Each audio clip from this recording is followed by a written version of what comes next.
نداء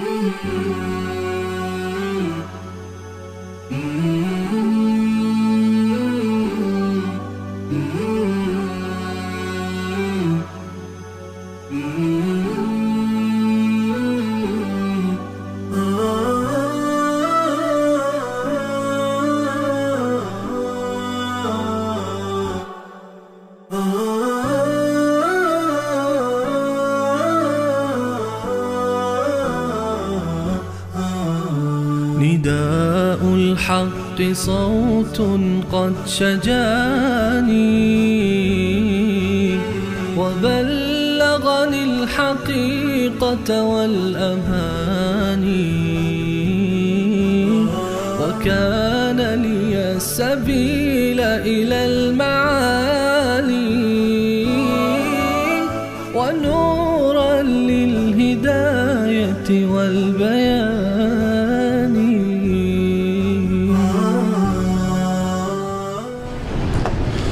أعوذ بالله من الشيطان الرجيم. بسم الله الرحمن الرحيم. وما خلقنا السماء والأرض وما بينهما باطلا ذلك ظن الذين كفروا فويل للذين كفروا من النار. أم نجعل الذين آمنوا وعملوا الصالحات كالمفسدين في الأرض أم نجعل المتقين كالفجار. كتاب أنزلناه إليك مبارك ليدبروا آياته وليتذكر أولو الألباب. صدق الله العظيم. اللهم صل على سيدنا الشفيع ومولانا محمد وعلى آله وصحبه وبارك وسلم. در این سوره مبارکه هم دلایلی وجود دارد، دلایلی عقلی بر اثبات توحید و هم دلایل نقلی از انبیاء گذشته. این دومین دلیل هست که دلیل عقلیه که از تمام این دلیل هم اثبات میشه هدف آفرینش انسان، هدف خلقت و پیدایش انسان و همچنین اثبات می شود قیامت. الله عز وجل می فرماید وما خلقنا السماء والارض وما بینهما باطلا. ما نیافریدیم آسمان را و زمین را و ما بین آنها را باطلا، یعنی خالی از حکمت. انسان فکر بکند تشکیلاتی که ما میبینیم، ما هنوز بخش کوچکی از اونچه که الله عزوجل آفریده میبینیم. تشکیلاتی که ما میبینیم، آسمان با این وسعت، با این عظمت، با این بزرگی، زمین با این گستردگی و ما بین زمین و آسمان خدای عزوجل چه مخلوقات زیادی آفریده، چه امکاناتی هست. آیا همه و همه خالی از حکمت آفریده شده، باطل آفریده شده، بیکار آفریده شده؟ ممکن نیست. اون هم که خالق ذات حکیم است و فعل الحکیم لا یخلو عن الحکمه. هیچ وقت کار حکیم از حکمت خالی نیست. خدای تعالی هر کاری را که انجام میدهد حکمت ها توش نهفته است. لذا زمین با این وسعت، آسمان با این عظمت، ما بین زمین و آسمان هزاران مخلوق، از انسان گرفته تا جن، تا چارپایان، حیوانات، پرندگان، چرندگان، خزندگان، کوها، دشت، دمن، دریا، اینا همه بیهوده، باطل آفریده شده، بدون حکمت آفریده شده، امکان نداره.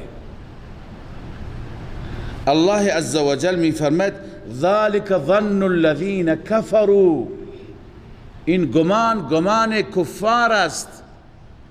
کفار فکر می کنند که هیچ هدفی نیست، اما یک کسی که ایمان به خدای عز وجل دارد، کسی که اعتقاد دارد، کسی که باور دارد، او باید بداند که هدفی بسیار والا و هدفی بزرگ هست.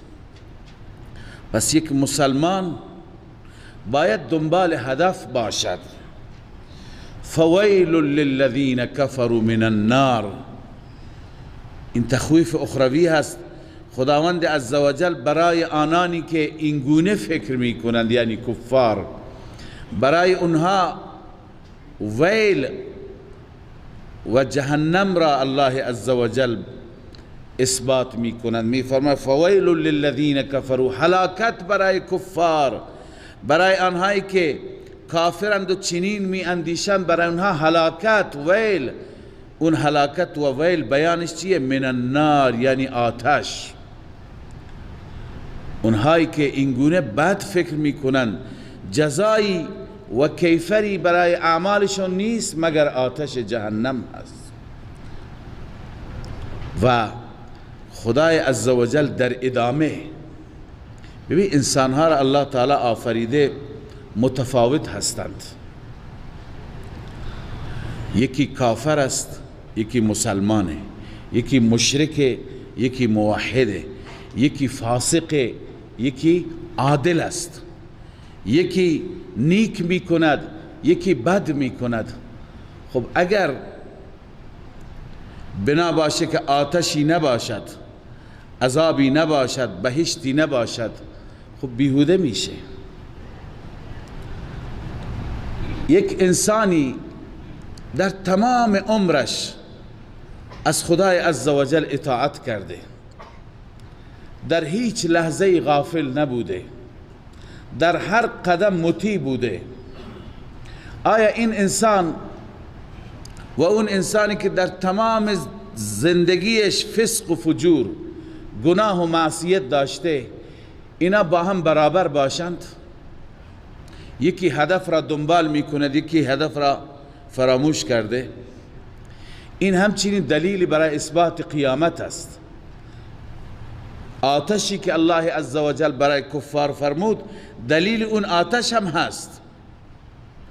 واقعا بی انصافی میشه اون وقت که کسی که در طول زندگی پایبند شریعت بوده و کسی که در طول زندگی دنبال هوا و هوس و خواهشات نفس بوده، اینا با هم برابر باشند. یه پدری 2 فرزند داره. یک فرزندش در طول 20 سال و 30 سالی که با پدر زندگی می کند، همهش گوش به فرمان است، همهش اطاعت می کند، و یکی دیگه در هر قدم نافرمانی، هر جا درگیر، هر چی پدر میگه سرپیچی. خب عقل چی را می طلبد که نسبت به اونی که فرمانبردار هست باید نسبت به او پاداش داده بشه، او احسان بشه، دست به سرش کشیده بشه. اگر با هر دو برابر مثل هم برخورد بشه، آیا ظلم هست یا نیست؟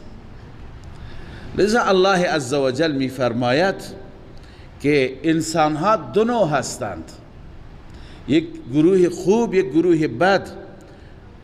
می طلبد که اینها باید تفاوتی داشته باشند، فرقی داشته باشند. پس فرق و تفاوت در کجاست؟ در قیامت است. الله می فرماید ام نجعل الذین آمنوا وعملوا الصالحات، آیا ما قرار می دهیم کسانی را که ایمان آوردند و عمل صالح انجام دادند، کالمفسدین فی الارض، مثل مفسدین در زمین، کسی که به دلیل شرک و کفر فساد کرده. این دو با هم برابرند. ام نجعل المتقین کالفجار، یا اینکه آیا ما متقین را مانند فجار قرار می دهیم؟ آیا متقین مثل فجارند؟ نه خیر، متقین جایگاهشان در بهشت، فجار جایگاهشان در جهنم. باید تفاوت باشند، یکی تو آتش میفته، یکی تو روح و ریحان میفته. پس اعمال انسان ها که متفاوتند خودش دلیل برای اثبات قیامت. باید قیامتی باشد تا بین این انسان های تفاوتی باشد. امام نصفی در تفسیر مدارک میگه والمراد انه لو بطل الجزاء، مراد الله عزوجل از این مقایسه که بین متقی و فاجر مقایسه کرده، مفسد فی الارض و آمنو و عمل الصالحات مقایسه کرده، مراد این است که کما یقول الکفار، اگر جزایی نباشد، اگر قیامتی نباشد آنگونه که کفار میگویند، لاستوت احوال من اصلح و افسده، کسی که صالح است و کسی که فاسد است حالشون مثل همه. و اتقى و فجر، هر کسی که متقی است و هر کسی که فاجر است مثل هم. و من سوا بینهما کان سفیها ولم یکن حکیما، هر کسی بین اینها برابری بداند اون واقعا کودن سفیه، او حکمت نداره، عقل و خرد نداره. آیا یک فاسد و یک متقی باید مثل هم باشند؟ یک کسی که مطیع و فرمانبر است و یک کسی که سرکش و متمرد باید مثل هم باشند؟ نه خیر، هرگز نباید مثل هم باشند. پس تفاوت اونها کجا معلوم میشه؟ باید روزی باشد که در اون روز هر دو پاسخگو باشند. پس اون روز چه روزی هست؟ قیامت. کتاب انزلناه الیک مبارک، این دلیل وحی هست. الله می فرماید کتابی هست که ما آن را نازل کردیم به سوی تو ای محمد صلی الله علیه و سلم، مبارک، با برکت است، یعنی کثیر النفع است، نفع و برکاتش خیلی زیاد است.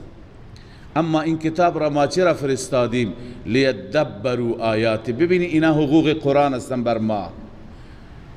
اول اینکه لیدبروا آیاته، تا بندگان من در آیاتش تدبر بکنند. یکی از حقوق کلام الله مجید تدبر است.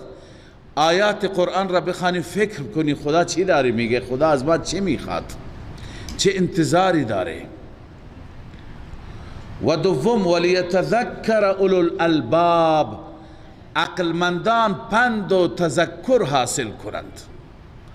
باید ما از کتاب خدا پند بگیریم. پند گرفتن از کتاب خدا اینه که ما در زندگی خودمون تحول بیاوریم، زندگی ما دگرگون بشه، زندگی ما عوض بشه. پس پند گرفتن اینه که امروز که مثلا سر درس قرآن نشستیم، پیام الله را دریافت کردیم، حتما در زندگی تجدید نظر بکنیم، حتما در اعمال تجدید نظر بکنیم، حتما در اخلاق، در رفتار، در همه چیز باید تجدید نظر بشه. تذکر همینه، مؤمن باید تذکر بگیره، پند بگیره، عقیدهش بهتر بشه، قویتر بشه، ایمانش قویتر بشه، تقواش بره بالاتر، اعمالش بیشتر بشه. اینها هستن تذکر.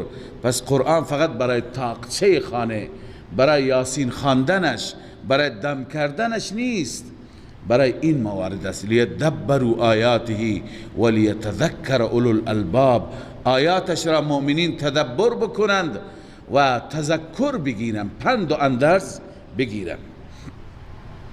و وهبنا لداود سلیمان نعم العبد.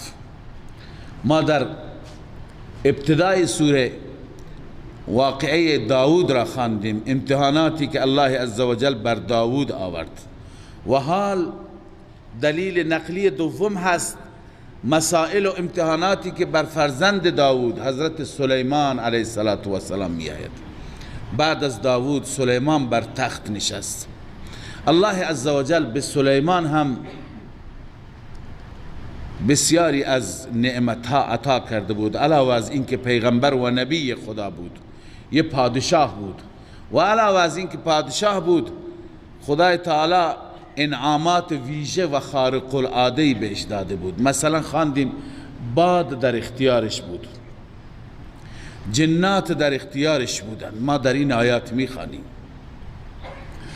الله می فرماید و وهبنا لداود سلیمان، ما به داود هبه کردیم، بخشیدیم فرزندش سلیمان را. نعم العبد، بنده بسیار خوبی بود. انه اواب، ببین پدر سلیمان داود را هم الله عزوجل فرمود انه اواب واذکر عبدنا داود ذا الأید انه اواب. اینجا به فرزندش سلیمان هم میگه انه اواب. اینا باید برای من شما الگو باشند. انبیا این صفات باید در زندگی من شما باشه. اواب یعنی به کثرت به خدا رجوع کننده، بار بار رجوع میکرد، بار بار توبه، استغفار، ذکر، یاد الله. اینا که پیغمبران بودند، پیغمبران معصوم هم هستند، اما اینها به خدا رجوع میکردن، بار بار ذکر و یاد حق میکردن. اذ عرض علیه بالعشی الصافنات الجیاد. اینجا جریانی را قرآن کریم تعریف کرده از سلیمان علیه السلام. البته در رابطه با تفسیر این آیات اختلاف زیادی بین مفسرین هست. دو تا تفسیر بیشتر منقول است. یک تفسیر از سیدنا علی کرم الله وجهه و یک تفسیر از سیدنا سلیمان علیه السلام. ببخشید از حضرت عبدالله ابن عباس رضی الله عنه. هر دو درباره سلیمان هست. یک تفسیر غلطی هست که ما به اون تفسیر نمی پردازیم، فقط اشاره می کنیم تا شما اگر تو تفسیری دیدید بدونید که این خرافات، این واقعیت نداره. اون اینه که حضرت سلیمان علیه السلام دستور داده بود که برای جهاد همیشه آمادگی بشه. حکومتی داشت و اسبهای اون وقت بهترین سواری ها و مرکب ها برای جهاد اسب بود. اسبهای برای جهاد تهیه کردند، آماده کردند. حدوداً 1000 تا اسب بودند. سلیمان علیه السلام یه روزی رفت. طبق تفسیر اولی که از سیدنا علی کرم الله وجهه منقول است، اینه که سلیمان رفت، اسبها را نگاه کرد، بازدید کرد. اسب مال بسیار خوبی هست، مال مرغوبی هست. امروز هم اسب یکی از بهترین حیوانات هست. سلیمان با اسبها مشغول شد، با بازدید چنان مشغول شد که خورشید غروب کرد، نماز عصرش فوت شد. اسبها را که بردند، سلیمان ناراحت شد که اینها باعث شدند که نماز من فوت بشه. گفت بیارید دوباره اینها را. آوردند، همه را سر برید، همه را ذبح کرد، در راه خدا قربان کرد. اینم خدمت شما بگم که اسب یک حیوان حلال گوشته، در دین ما هم حلال گوشته، در شریعت ما هم. فقط امام ابو حنیفه رحمه الله به خاطر مصلحت جهاد فرموده که اسب کشته نشه، مکروه دانسته. بقیه فقها همه حلال میدانند. و شاید حکمتی هم هست در این فتوای امام ابو حنیفه که ببینید اسب با وجودی که کسی شما نشنیدید جایی کسی اسبی را ذبح بکند و گوشت اسب بخورد، با وجودی که اسب هیچ کشته نمیشه، ذبح نمیشه، ولی کمیاب، نادره، نه خیلی کم است. ولی حیواناتی که حلال گوشتند و شب روز شما میکشید، هرگاه مسلخ ها برید، کشتارگاه ها برید، هزاران گوسفند کشته میشه، هزاران گاو کشته میشه، شتر کشته میشه. آیا کم بود میاد؟ کم دارید؟ هر عیدی میلیون ها کشته میشه، اما میبینیم هی بیشتر میشند. ولی اسب را اگر میکشتن نسلش از بین میرفت. اسب با وجودی که کسی نمیکشد ولی اسب کمه و یکی از بهترین مرکبهای جهاد هم است. امروز هم جهاد، در جهاد بهترین وسیله اسب است، بالخصوص در جنگهای چریکی که مجاهدین می جنگند در کوها، در درها، اونقدر که اسب مفید هست. اسب در بخور از هیچی نیست. پس به این خاطر امام ابو حنیفه رحمه الله فرموده که اسب کشته نشه، کراهت داره. علی ای حال این مسئله فقهی بود، به این نمی پردازیم. سلیمان دستور داد همه اسبها را بکشند، همه را کشتند. گفت که این مالی که مرا از یاد خدا غافل بکند باید قربان بشه.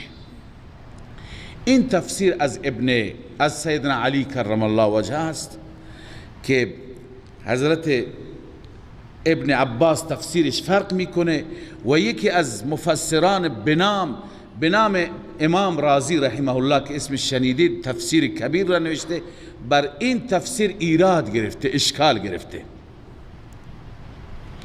اشکالات و ایراداتش را بعدا میگم، اول باید آیت ترجمه بشه تا بفهمین.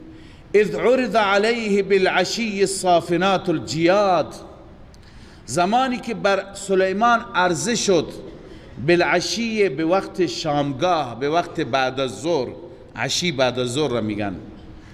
الصافنات، اسبهای صافنه، اسب صافنه اسب خوب را میگن.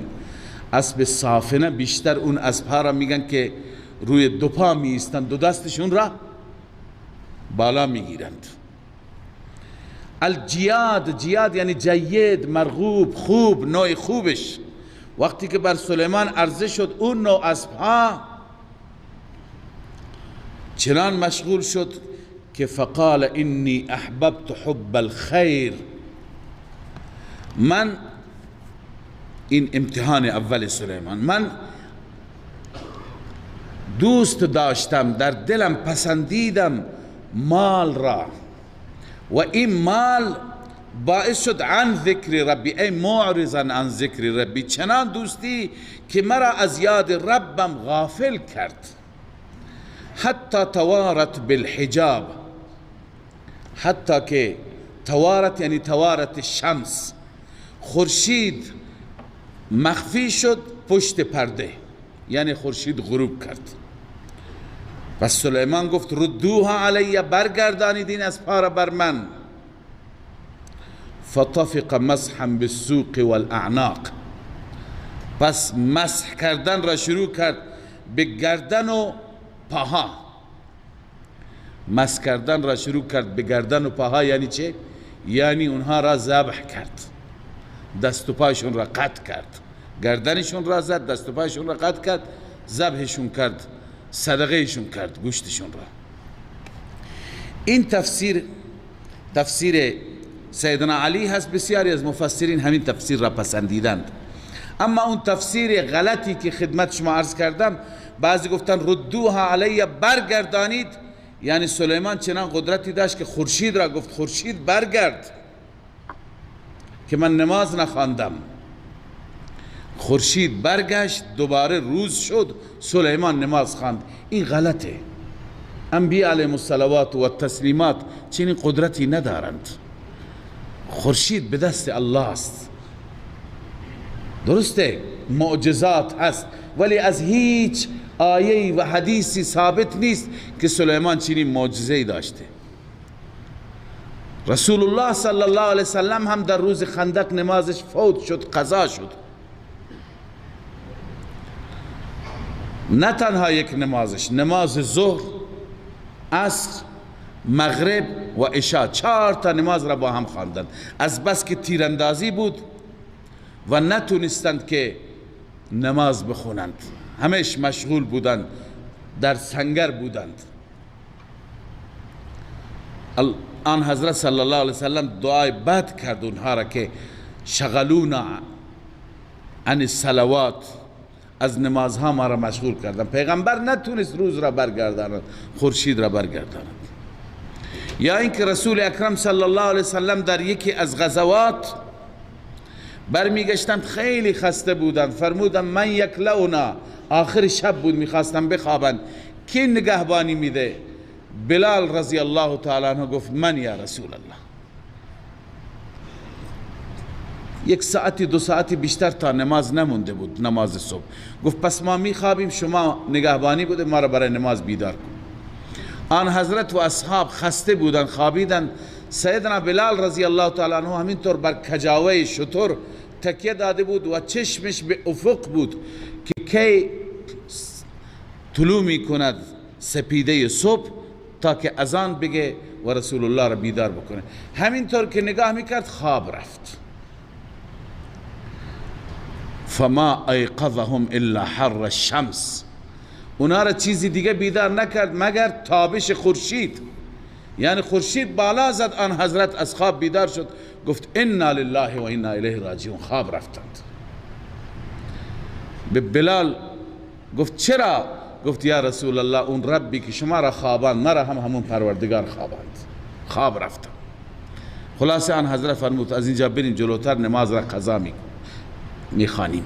پس پیغمبر نتونست که خورشید را برگردانه که شما برگرد که ما نماز صبح را میخوانیم. این تفسیر ضعیفه، هر تفسیری نوشته غلط. خب تفسیر دیگری که حضرت عبدالله ابن عباس رضی الله تعالی عنه این تفسیر را پسندیده، بسیاری از محققین مثل امام رازی رحمه الله و علامه ابن کثیر هم همین تفسیر را میپسندند و دوست دارند. شیخ ما حضرت حسین علی رحمه الله هم همین تفسیر را راجع قرار میده. اون اینه که اینجا اصلا بحث خورشید نیست، اصلا بحث. اولا خدمت شما بگم که اعتراضات امام رازی را، امام رازی چند اعتراض بر این تفسیر میکنه. اول اینکه حتی توارت بالحجاب، توارت یعنی الشمس، خورشید در حجاب رفت.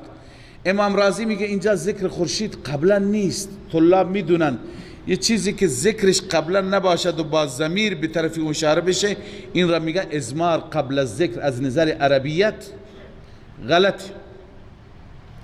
مثل این است که من بگم او رفت، شما چی میدونید او کیه؟ من به زید دارم میگم. ها اگر قبلا ذکر زید کردم که زید از فلان جا آمد، چنین کرد چنان کرد، بعد بگم او رفت، خب شما او ضمیر هست، شما میدونید من کی را دارم میگم. ولی هیچ قبلا ذکرش را نکردم بگم او، دیگه این را میگه ازمار قبل از ذکر. هنوز ذکر نکرده، طرف را به صورت مبهم میگه. پس امام رازی میگه حتی توارت، او پوشیده شد. کی پوشیده شد؟ خورشید. خب ذکر خورشید اینجا نیست، کجاست شمس؟ بنابراین مراد این نیست که خورشید غروب کرد. اصلا ایشون میفرمایند که بحث قضای نماز نبود، اینجا هیچ نمازی قضا نشد. دوم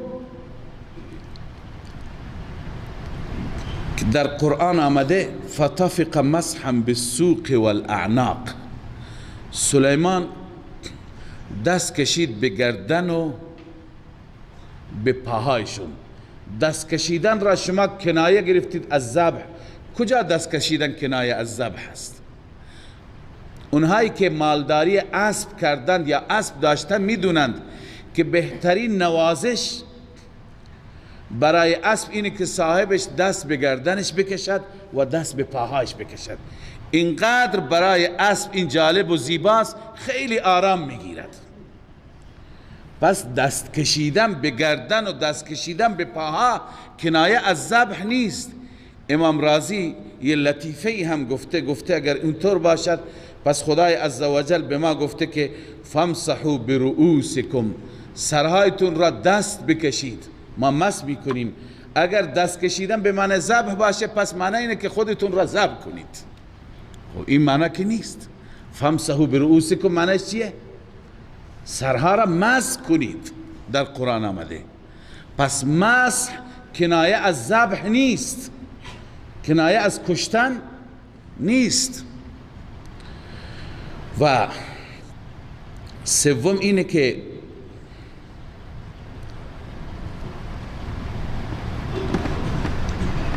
حضرت سلیمان بالفرض غفلت کرد، نمازش فوت شد.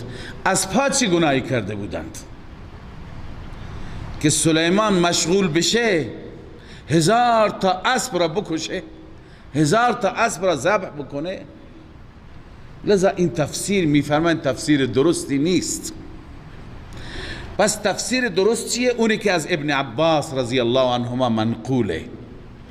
اون اینه که حضرت سلیمان علیه السلام یه روزی رفت اسبها را بازدید بکند. فقال انی احببت حب الخیر عن ذکر ربی، من اینها را دوست دارم. حب الخیر، دوستی بسیار خوبی. به خاطر چی؟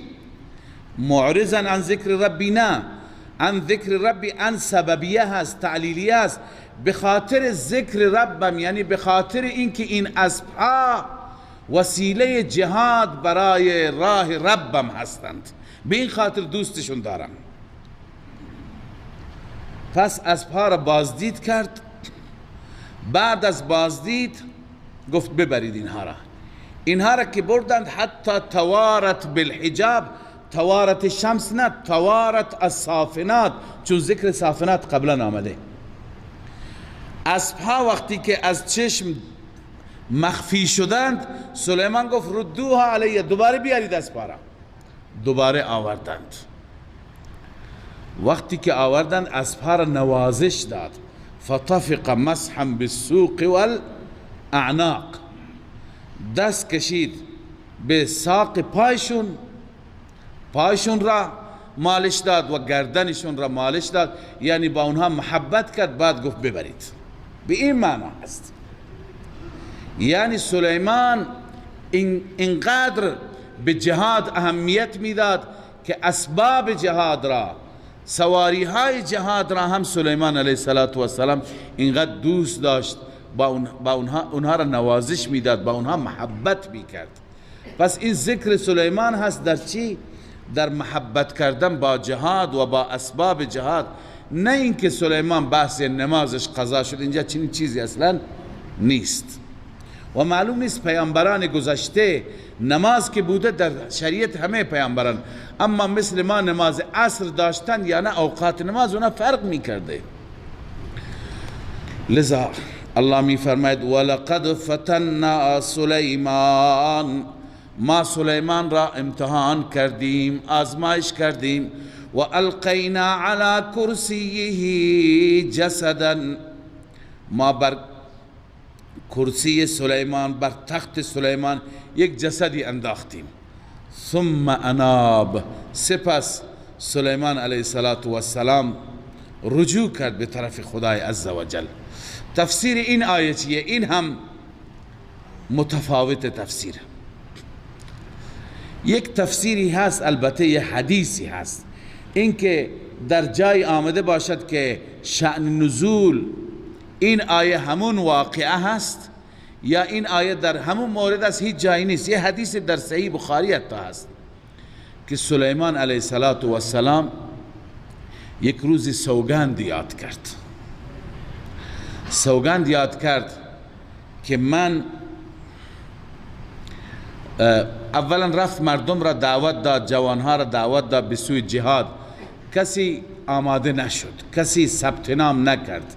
سلیمان ناراحت شد، گفت که خداوند به من 100 تا زن داده، میرم با همه اینها همخوابی میکنم، خدا به من 100 تا فرزند میده، اینها را به عنوان مجاهد من بزرگ میکنم و در راه خدا جهاد میکنم. انشاءالله نگفت. رفت، از این 100 تا از 99 تا چیزی درست نشد. یکی خدای عزوجل فرزندی بهش داد، این فرزند هم ناقص بود، کامل نبود، نیم جان بود. اون کسی که ماما بود، به اصطلاح دایه بود، ماما بود، این را آورد به تخت سلیمان، گفت این فرزندت ناقص الخلق بود. حال سلیمان به خدا رجوع کرد و برگشت، متوجه شد من اشتباهی کردم، من انشاءالله نگفتم. گاهی خداوند عزوجل بندگان خاص را به اندک چیزی هم آزمایش می کند. اما این در حدیث صحیح آمده، ولی اینکه مراد از آیه همین باشد این هیچ جا نیست. والله اعلم مراد از آیه همین است یا نیست. اما یک تفسیر اسرائیلی هست و یک تفسیر غلط هست که این تفسیر را ما با شدت رد میکنیم. این تفسیر هم در تفسیرهای فارسی و عربی هست. اون اینه که میگویند سلیمان علیه السلام که حکومت میکرد و سلطنت میکرد به وسیله انگشتری که او را همیشه طلسمش بود. همینطور چیزهایی در افسانه ها و در داستان ها، یک سری افسانه هایی هست مثل همون افسانه یک داستانی درست کردن برای سلیمان و این اسرائیلی ها درست کردن، بنی اسرائیل. سلیمان هر وقتی که میخواست هر کاری بکنه به وسیله همون انگشتر و به وسیله طلسمش چیکار میکرد؟ جادو میکرد، مرادش برآورده میشد. العیاذ بالله. تا اینکه یه روز سلیمان رفت حمام، این انگشتر خودش را گذاشت، جنی از جنات اون را دزدید و بعداً به دست خودش کرد، طلسم کرد، او شد پادشاه. اون پادشاه شد به جای سلیمان و سلیمان علیه السلام از پادشاهی افتاد. یعنی گویا پادشاهی به وسیله همون انگشتر بود. بعدا سلیمان پریشان بود چون که اون دیگه نمیگذاشت، قدرت به دست او افتاده بود، تا اینکه وزیرش آصف بن برخیا که اسم اعظم بلد بود و خیلی وارد بود، او آصف بن برخیا با یک حیله توانست که اون انگشتر را مجددا بگیرد و به سلیمان برگرداند. دوباره سلیمان طلسم کرد، دوباره بر تختش نشست و دوباره رجوع کرد به خدا. الان جسد همون چیه؟ همون جن هست که چند روز حکومت کرد. و القینا علی کرسی جسدا ثم اناب، دوباره رجوع کرد به طرف الله، الله دوباره ملک و پادشاهی را بهش داد. این تفسیر غلطی هست، تفسیر موضوعی هست، با جایگاه بلند پیغمبری همخوانی ندارد، چون حاصل و نتیجه این تفسیری میشه که پیغمبر خدا جادوگر بوده علیه بالله، در حالی که در سوره بقره صراحتا خواندیم و ما کفر سلیمان ولکن الشیاطین کفروا یعلمون الناس السحر. سلیمان جادو نکرد، کفر نکرد، شیاطین جنات در زمان سلیمان میکردند و به مردم سحر و جادو آموزش میدادند. بنابراین این هم غلطه. البته بعضی میگویند که سلیمان علیه السلام چند روزی مریض بود و مثل یک جسد بر تختش بود، هیچ کاری از دستش نمیشد. به خدا رجوع کرد، از خداوند عافیت خواست، الله عزوجل به او رجوع کرد، او را عافیت داد. جسد به معنی همون مریضی، والله اعلم. ولی اون تفسیر که عرض کردم که لازمش اینه که یک پیغمبر جادو بکند، اون تفسیر غلطی هست.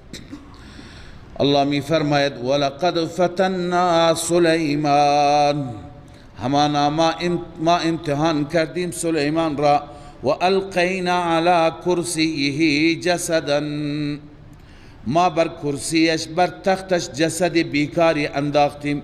ثم اناب، سپس سلیمان رجوع کرد به سوی الله.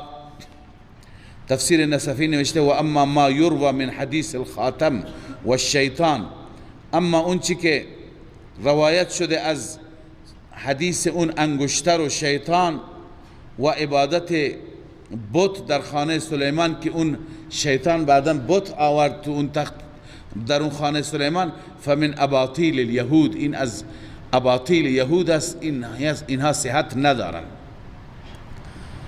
خب بالاخره یا جسد همون بچه ناقص بود یا خود سلیمان بود که چند روزی مریض بود. سپس به سوی الله رجوع کرد و این گونه دعا کرد. ببینید پس انبیا هم در مشکلاتی که برایشون پیش آمد، انبیا مثل سلیمان و داود پادشاه بودند اما گاهی به مصیبت گرفتار می شدند. چگونه مناجات می کند از پروردگارش؟ شما چون در این سوره بحث همینه که شما از انبیا چرا می خواهید، شما از فرشتگان چرا می خواهید؟ ببین خود اینها عاجزند. قال رب اغفر لی و هب لی ملکا، گفت بار الها مرا ببخش و هبه کن به من ببخش ملکی پادشاهی، چنان پادشاهی که لا ینبغی لاحد من بعدی، سزاوار نباشد برای هیچ کسی بعد از من، انک انت الوهاب، همانا تو بخشاینده هستی. گفت چنان پادشاهی داشته باشم هیچ کسی داشته نباشد. تا امروز دوباره خدای عزوجل اون قدرت را به کسی نداد که هم باد در اختیارش باشه، هم جنات در اختیارش باشه، هم با پرندگان صحبت بکنه. در حدیثی است رسول اکرم صلی الله علیه وسلم می فرماید که یه شبی نیمه شب نماز تهجد می خواند آن حضرت در مسجد النبی، می فرماید که یک شیطانی آمد که مرا از نمازم غافل بکند. من او را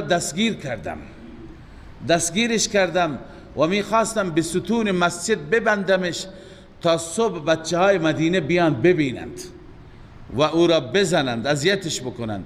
اما بعداً به یاد دعای برادرم سلیمان افتادم که سلیمان گفت خدایا چنان ملکی که کسی دیگه داشته نباشه، لذا منم نخواستم که جنات در اختیار و مسخر و من باشند و زندانشون بکنم و هر کاری بکنم.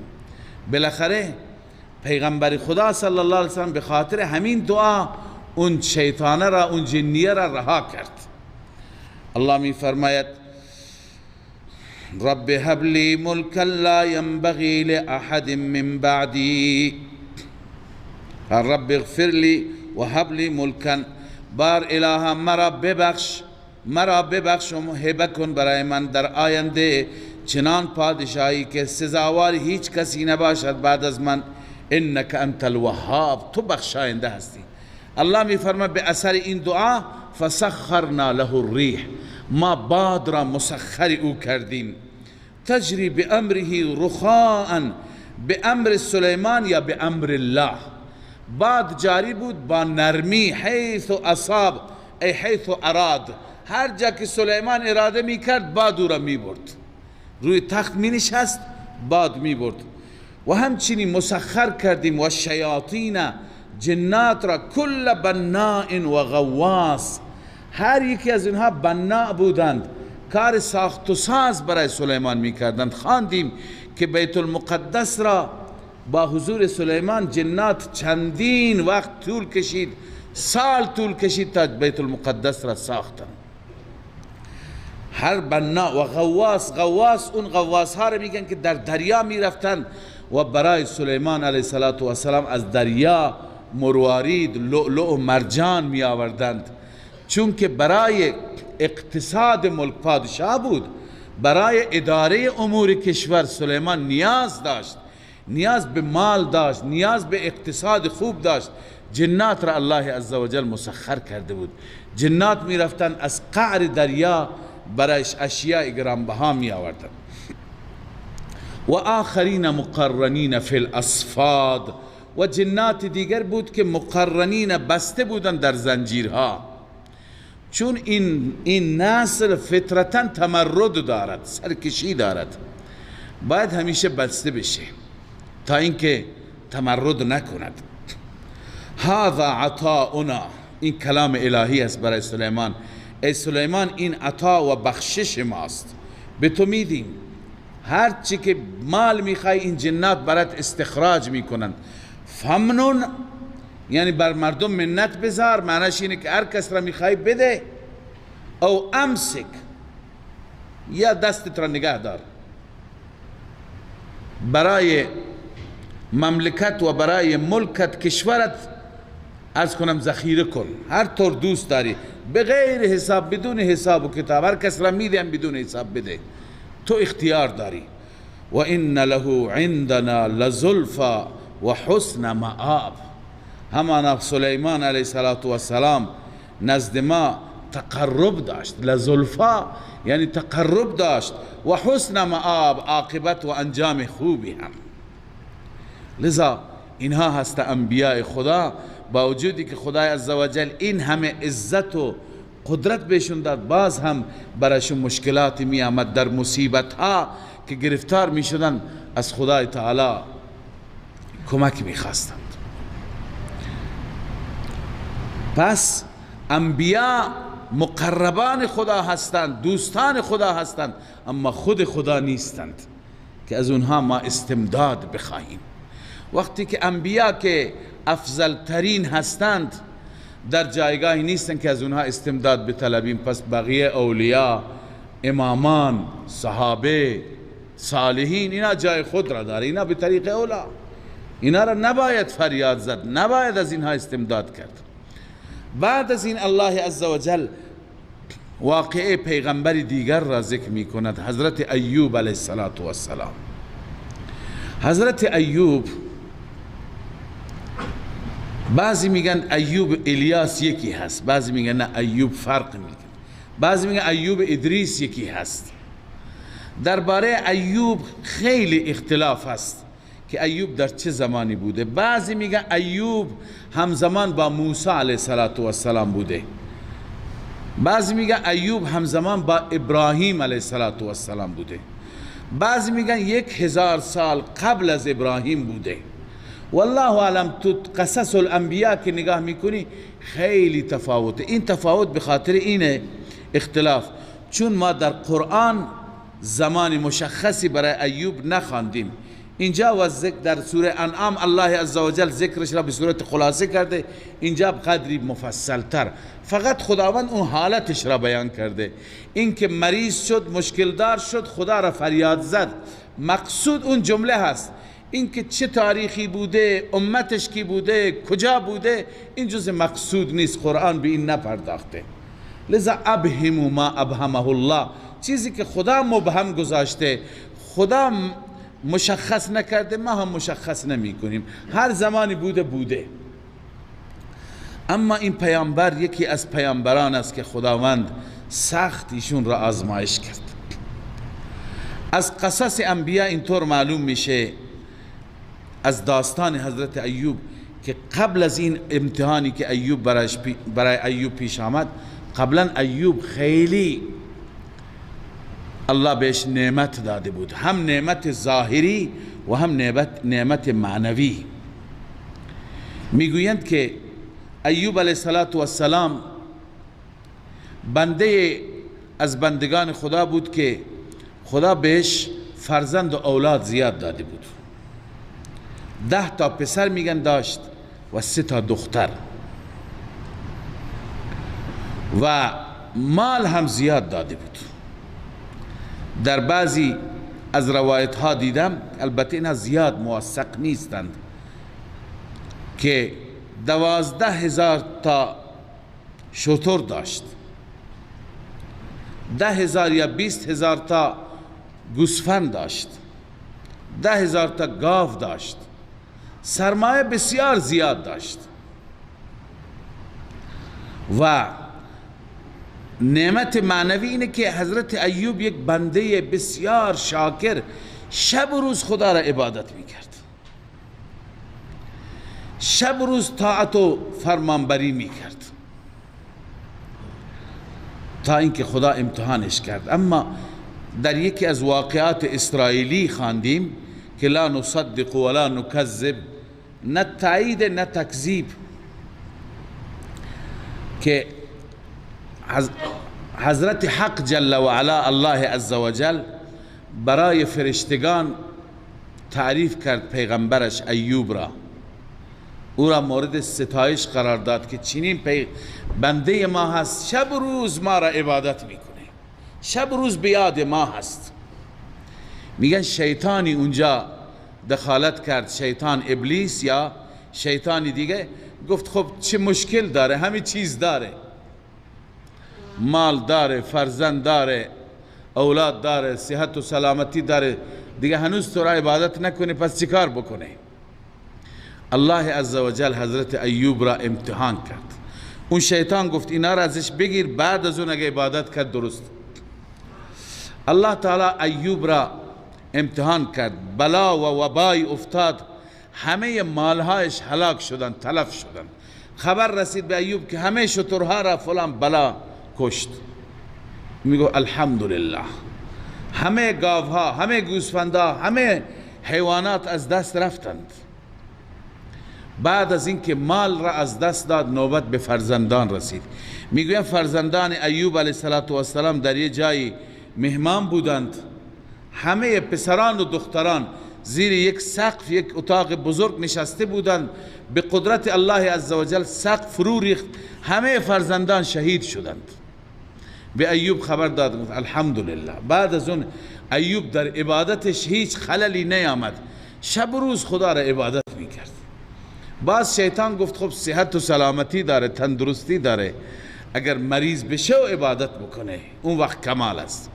الله عزوجل برای ایوب مریضی آورد، چنان مریض شد حضرت ایوب علیه السلام که یک گوشه از شهر برای علاج آمده بود. البته یه چیزی هست که در بعضی کتابهای فارسی بیشتر هست که ایوب علیه السلام بدنش چنان خراب شد، زخمهایش چنان تعفن گرفت که کرم زد. تو شعر فارسی هم آمده از تن صابر به کرمان قوت داد. خداوند از تن صابر ایوب را میگند، بنده صابر، به کرمها خدا غذا داد. در کتابهای عقیدتی ما این دیدگاه را به شدت رد کردن، به دلیل اینکه خدای عزوجل برای انبیاءش هر نوع امتحان می آورد، اما چنان شرایطی که مردم طبعا از اونها تنفر داشته باشند هیچ وقت فراهم نمی کنه. چون که اگر تنفر طبیعی پیدا بشه، یعنی چنان بشه که هیچ کس نتونه نزدیکش بشه، خب مردم معذور هستند دیگه، دعوت پیغمبر را هم گوش نمی کنند. بنابراین ایوب علیه السلام سخت مریض شد، ولی این ثابت نیست و این غلط است که بگیم زخمهایش باعث کرم زدنش شد. بالاخره از قرآن معلوم میشه خیلی مریض شد، ولی ایوب علیه السلام بنده صابر الله با همون حالت مریضی شب و روز خدا را عبادت میکرد، شب و روز طاعت میکرد. طول کشید مریضیش بعضی کتاب ها نوشتن 7 سال طول کشید. در قصص الرحمن علامه حفظ الرحمن سیوهاروی نوشته 13 سال طول کشید. 13 سال دیگه تمام این بنده صابر الله عزوجل رنج کشید، اینکه فرزند و اولاد و همه را از دست داد. یک زن مانده بود، یک زنش فقط مانده بود، زن با وفا، بقیه همه از دست رفتن. این زن وظیفهش بود آخر از نظر مالی اینها به زیر صفر رسیده. این زن میرفت کار میکرد، اون چه که درآمدش بود نصفش را دوا میگرفت برای حضرت ایوب علیه السلام و نصفش را هزینه زندگی و خوراک.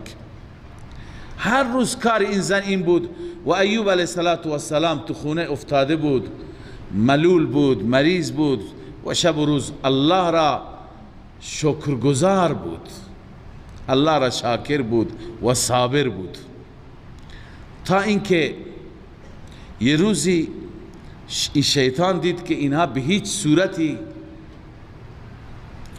صورتی اینها فریب نمیخورند و در ایمانشون تزلزل نمیاد.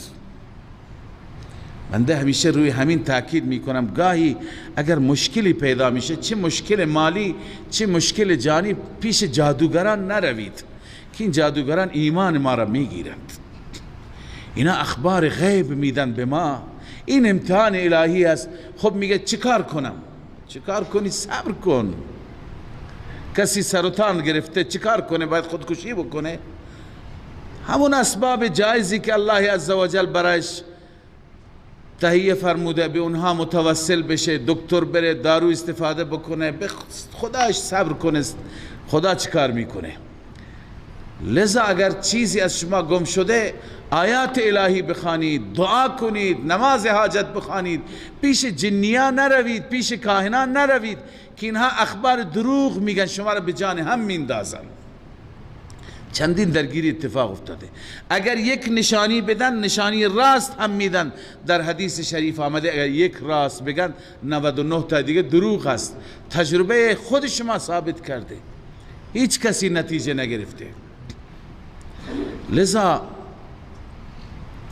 بعضی ها امکان داره بیارن. یکی به من گفت که چرخ خیاطی گم شد، ما پیش اینها رفتیم بالاخره چرخ خیاطی را آوردن. گفتم چه بسا که خودش چرخ خیاطی را برده باشه. لازم نیست که حتما اون برای شما خبر درستی بیاره. پس اگر حتی بتونن برای شما کاری بکنن شما نروید. شما ایمانتون در معرض امتحان و آزمایش اینقدر سست نباشید که رسول اکرم صلی الله علیه وسلم فرمود کسی که پیش کاهن میره و او اخبار غیب میده و این به اخبار اون یقین میکنه و باور میکنه، این انسان به قرآنی که بر محمد نازل شده کفر کرده. به خاطر اون که اون داره اخبار غیب میگه. الله میفرماید لا یعلم من فی السماوات والارض الغیب الا الله. غیب را بغیر از الله هیچ که نمیدانه. اینقدر باید ما سست بشیم، اینقدر ضعیف الایمان و ضعیف العقیده بشیم که ما بریم برای مشکلاتمون پیش اینها، یا برای خواهران میرن برای مشکلات خودشون مشکل هم ندارند. مرد مثلا باش محبت نمیکنه، نکنه، خودش ضرر میکنه. اگر در حق شما کوتاهی بکنه خودش ضرر میکنه. چه نیازی هست پیش جادوگران میروند؟ این عزیز ما اینجا نشسته مولوی حنفی میفرماد یک سیکی اینجا الان آمده جادوگر است، تمام مردم ردیف صف بستن پیش سیک میرند برای جادو. اینقدر ما ایمانمون ضعیف باشه، اینقدر باید ما سست باشیم. شب و روز توحید را میخوانیم که الله مریضی میاره، الله مریضی میبره، الله هست، همه چیز به دست او هست، به دست مخلوق هیچی نیست. شما متوسل به آیات الهی باشید. برای رسول الله صلی الله علیه وسلم مگر جادو نکردند؟ انشاءالله فردا میخوانیم حضرت شیخ آخرین آیات را، قل اعوذ برب الفلق قل اعوذ برب الناس را میخوانند که دختران لبید ابن اعصم یهودی با خود لبید جادو کردند. الله عزوجل این دو سوره را به وسیله ملائکه به پیغمبرش راهنمایی کرد. رسول اکرم صلی الله علیه وسلم خواندند، اثرات رفت. شما هم بخوانید، تا 40 روز بخوانید، هیچ اثری انشاءالله نمیماند. آن حضرت توصیه فرمودند که هر شب که میخوانید 3 بار معوذتین را بخوانید، دم کنید، دستهایتون تمام بدنتون بمالید، انشاءالله هیچ جادوی به شما اثر نمی کنن. هر جادو جنی باشد هم اثراتش از بین میره. لذا چرا ما پیش کسانی بریم که هم مالمون را بدیم، مال کاش تنها میرفت، هم ایمانمون را بدیم. اونا معلوم نیست چی می نویسند. استمداد از غیر الله هست. ما به گردنمون به از کنم که گردن بچه من آویزان میکنیم، از غیر خدا استمداد میتریم. شرک اینها. بنابراین باید وقتی که امتحان از طرف الله عزوجل میاد باید تحمل بکن. ببین حضرت ایوب را تحمل کرد. 13 سال گذشته این بنده خدا داره زجر میکشه، داره سختی میکشه، ولی شب و روز خدا را تشکر میکنه، خدا را عبادت میکنه. زنش که ضعیف است آخر به تنگ آمد، اونم نمیدونه که این شیطان هست.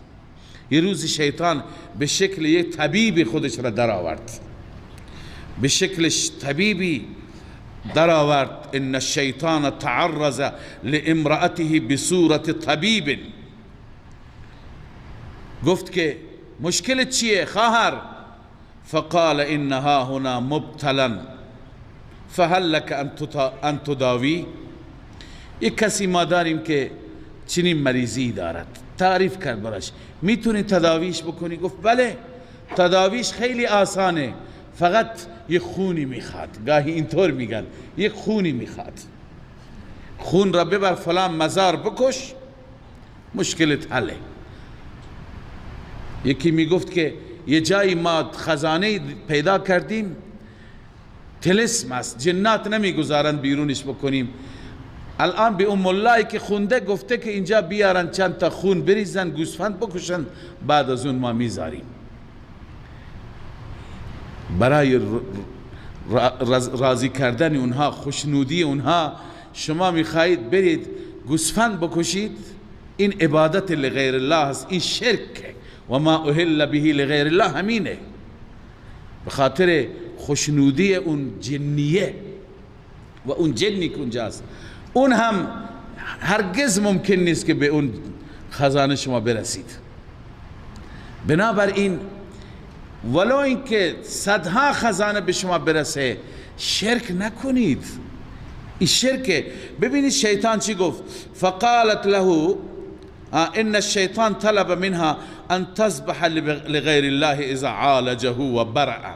من او را علاج میکنم، ولی وقتی که علاج کردم باید حیوانی چنین باید بکشی برای غیر الله. این رفت که با شوهرش مشوره بکنه. فمالت لذالک، تمایل پیدا کرد که شوهرم خوب بشه، بعد ما این گوسفند را میکشیم.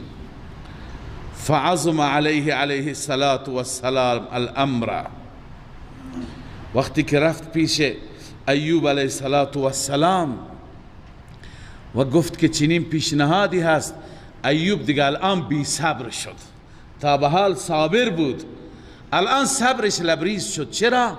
گفت که اولاد رفتند، فرزندان از بین رفتند، مال از بین رفت، صحت و سلامتی از بین رفت، همه برند. الان نوبت ایمان است. ایمانم به ناس بره، دیگه چی برای من میمانه؟ لذا دیگه این برایش قابل تحمل نبود. این حسیرت انبیا. حال ببین که پیغمبر وقتی که به اوج اضطرار میرسه، پیغمبر کی را فریاد میزنه؟ چرا من و تو سستیم این طرف اون طرف میریم؟ الله میفرماید وذکر عبدنا ایوب، بنده ما ایوب را یاد کن. اذ نادى ربه انی مسنی الشیطان بنصب و عذاب. دیگه از ته دل فریاد زد، ندا کرد ربش را. این هست مسلک الانبیاء فی مسئله الدعاء. انبیاء در دعا فقط الله را فریاد می زدند. انی مسنی الشیطان، شیطان داره به من حمله میکنه. مس شیطان به معنی ضرب شیطان، ضربه شیطان. علامه اندلسی در بحر المحیط گفته تمثل لها الشیطان فی صورت ناصح او مدون و عرض لها شفاء ایوب علی یدیه. شیطان بر زن ایوب به شکل تداوی کننده، به شکل طبیب آمد و گفت که من ایوب را عافیت میدم، شفا میدم. علی شرط لا یمکن وقوعه من مؤمن، به شرطی که یک مؤمن اون کار را نمی کند. فذكر ذلك فعلم ان الذي عرض لها هو الشیطان. متوجه شد که این شیطان هست. و غضب لعرضها ذلك علیه، و بر زنش عصبانی شد. فحلف، سوگند یاد کرد که من خوب بشم 100 ضرب شلاق به تو میزنم. زنش را گفت تو از شیطان میخوای خط بگیری، راه شیطان را میخوای ببری. انبیا وصلند به بالا، انبیا هیچ وقت فریب نمیخورند. اما الله عزوجل هم از این زن حمایت کرد. الله تعالی حیله‌ای برای ایوب درست کرد.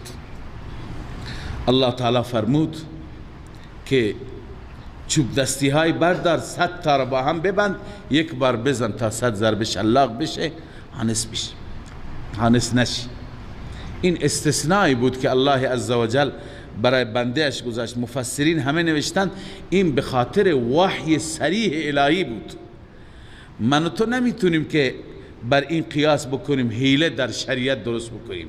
خیلی ها حیله درست میکنن ربا را با حیله میخوان درست بکنن، کارهای دیگر را با حیله درست میکنن، هر کاری میان حیلهش را از ملا میپرسن.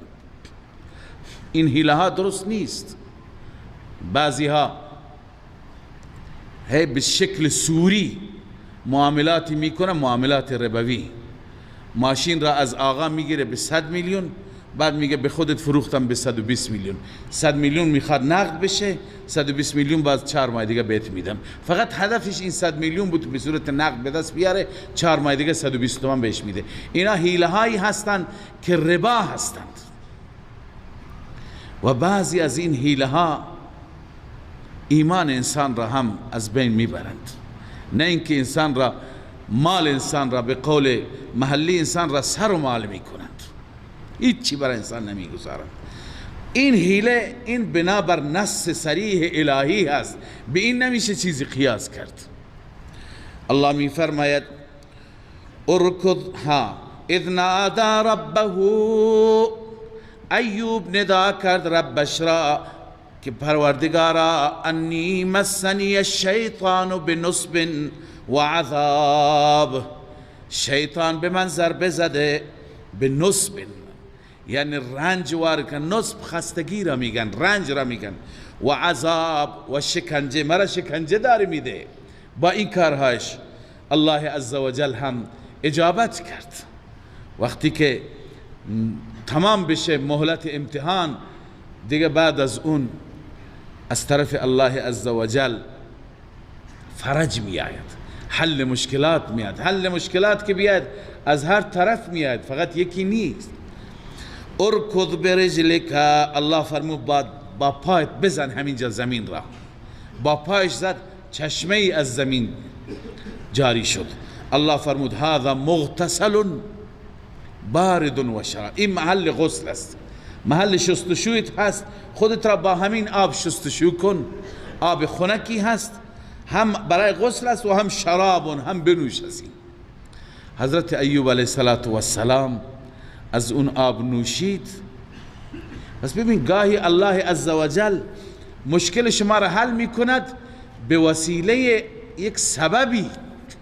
اینجا مشکل پیغمبر حل شد، الله عزوجل با کن هم می توانست حلش بکنه، ولی الله سببی درست کرد.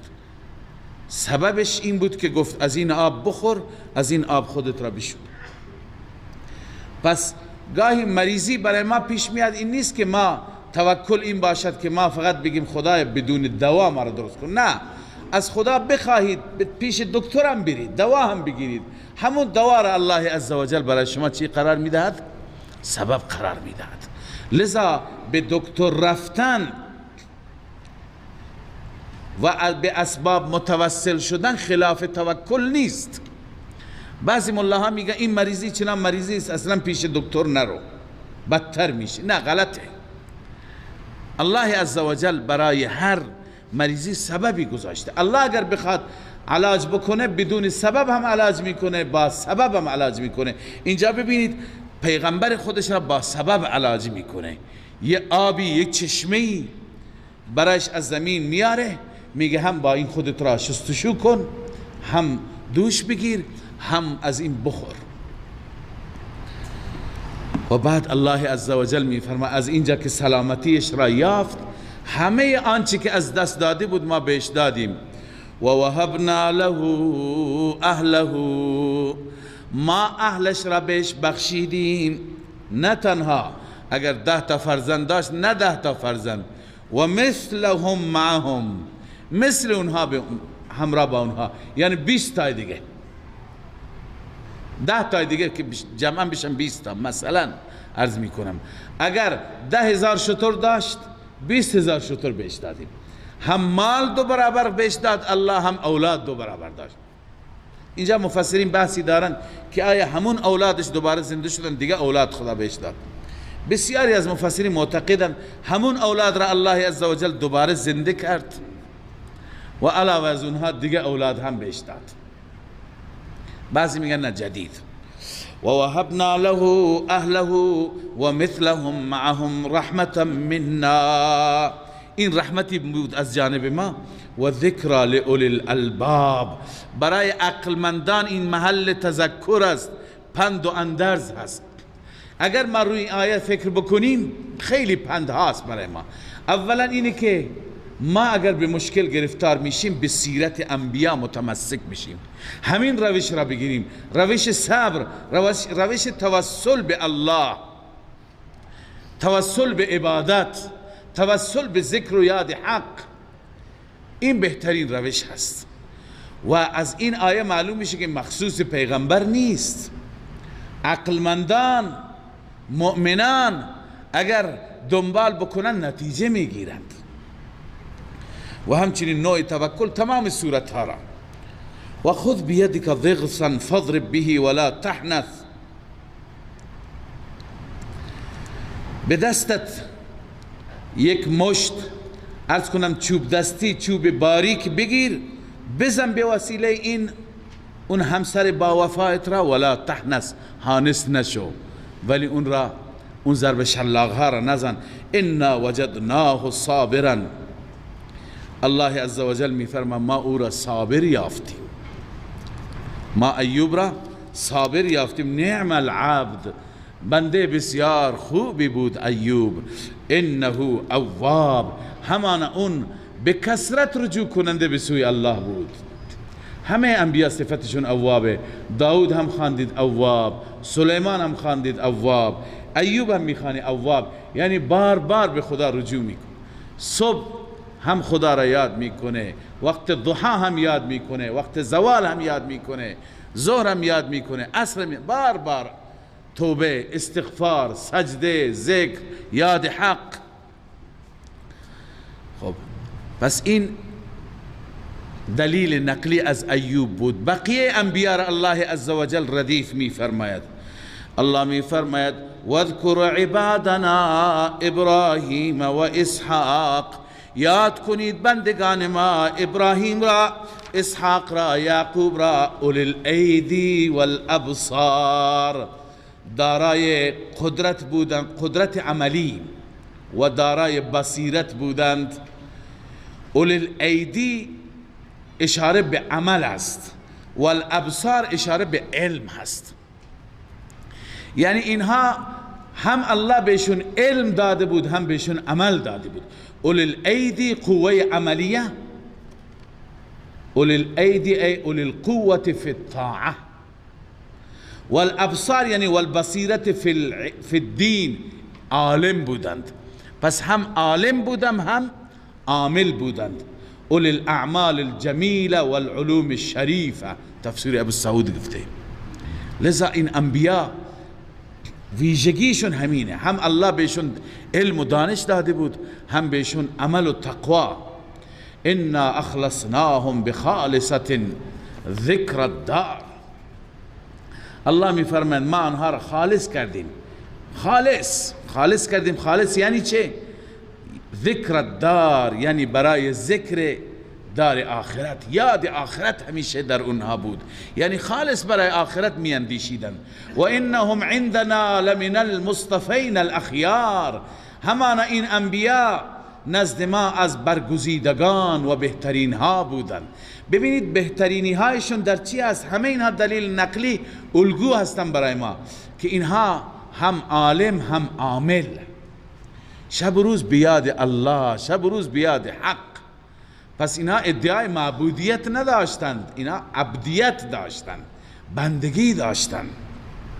و باز هم واذکر اسماعیل والیسع و ذا الکفل و کل من الاخیار، یاد کنید بنده ما پیامبران را، اسماعیل و یسع و ذا الکفل را.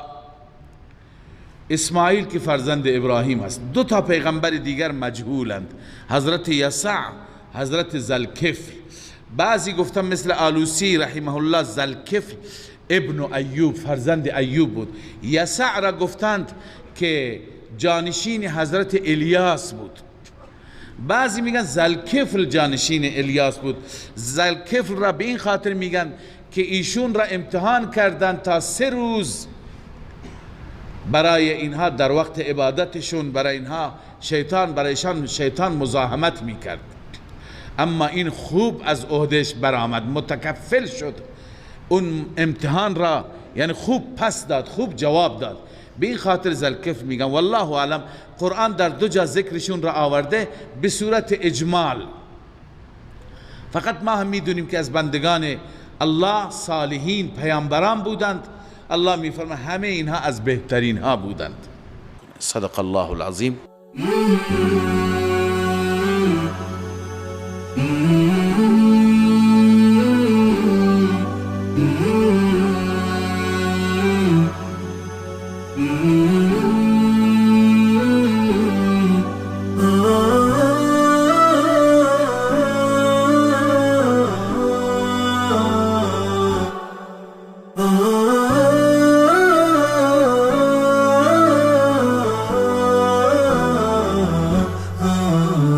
نداء الحق صوت قد شجاني